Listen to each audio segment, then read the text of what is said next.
విభూది మహిమ ఏంటో ఈరోజు మనం తెలుసుకుందాం. కైలాసం నుండి శంకరుడు బ్రాహ్మణుని వేషంలో ఒకరోజు రాముడి వద్దకు వెళ్ళాడు. రాముడు మీ యొక్క నామాన్ని, నివాసాన్ని తెలియజేయమని అడిగాడు. నా పేరు శంభుడు, నేను కైలాసం, నాది నా యొక్క నివాసం కైలాసం అని రాముడికి చెప్పాడు. చెబితే ఆయన గ్రహించాడు. అతన్ని శంకరుడిగా గ్రహించి రాముడు విభూది యొక్క మహిమను తెలపవలసిందని అడిగాడు శివుణ్ణి. అప్పుడు శివయ్య చెప్తున్నాడు. ఏం చెప్తున్నాడో మనం విందాం, తెలుసుకుందాం.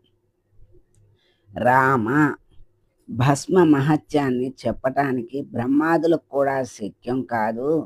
బట్ట మీది చారలను అగ్ని కాల్చినట్లుగా మన నుదుట బ్రహ్మ వ్రాసిన వ్రాతల్ని కూడా తుడిచివేయగలిగే శక్తి భస్మానికి ఉన్నది.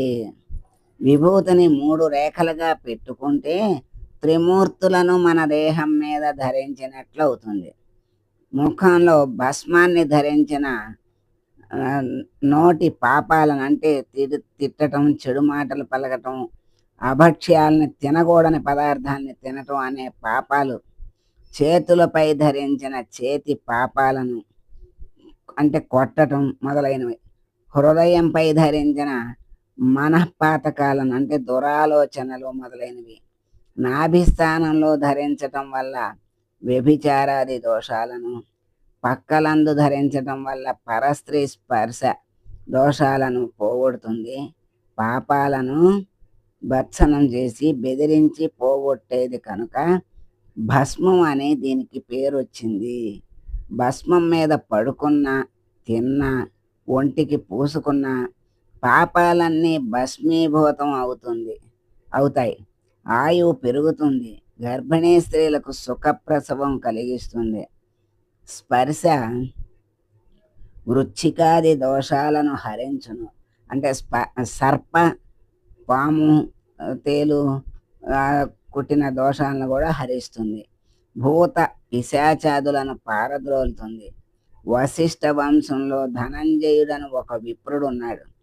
అతనికి 100 మంది భార్యలు, 100 మంది కొడుకులు.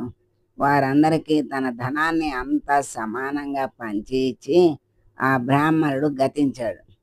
కొడుకులు అసూయతోనూ దురాశతోనూ ఒకరి ధనం ఒకరు ఆశపడుతూ తన్నుకుంటున్నారు.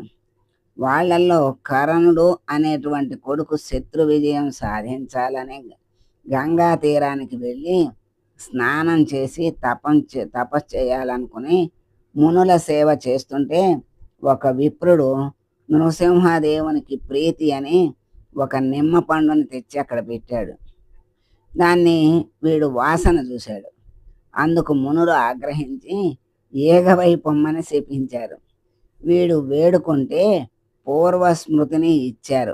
అంతటా ఏడుస్తూ వెళ్ళి జరిగిన విషయం భార్యకు చెప్పాడు. అతని భార్య పతివ్రత చాలా విచారించింది. ఒకరోజు ఈ సంగతి తెలిసి వాని సోదరులు పట్టి చంపారు. అతని భార్య ఈగ దేహాన్ని తీసుకుని అరుంధతి దగ్గరికి వెళ్ళి ప్రార్థించింది.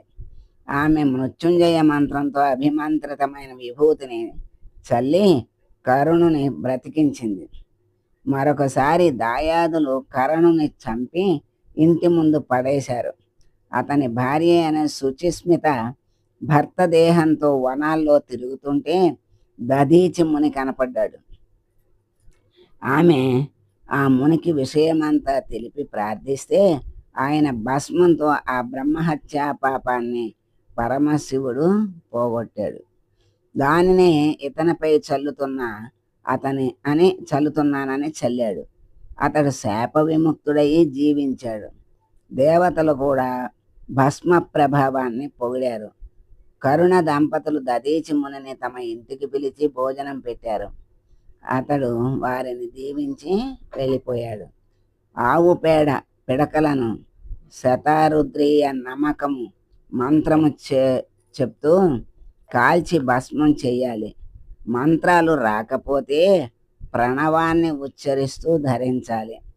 ఓం మంత్రము రానివారు ఓం నమ శివాయ మంత్రముచే భస్మమును ధరించుట శ్రేష్టం అని పద్మ పురాణంలో చెప్పబడింది. కనుక భస్మ ధారణ ఎంత శక్తి కలిగిందో, ఏమీ రాకపోతే ఓం అని లేకపోతే ఓం నమ శివాయ అంటూ భస్మాన్ని ధరిస్తే శ్రేష్టం. శరీరం అంతా ఎక్కడ ధరిస్తే ఏ ఏ పాపాలు నశిస్తాయో చెప్పారు. మరి శాపవశాన ప్రాణాలు పోయిన వాళ్ళను కూడా మరి బ్రతికించినటువంటి మహిమ, విభూతి మహిమ మనం తెలుసుకున్నాం. ఓం నమ శివాయ.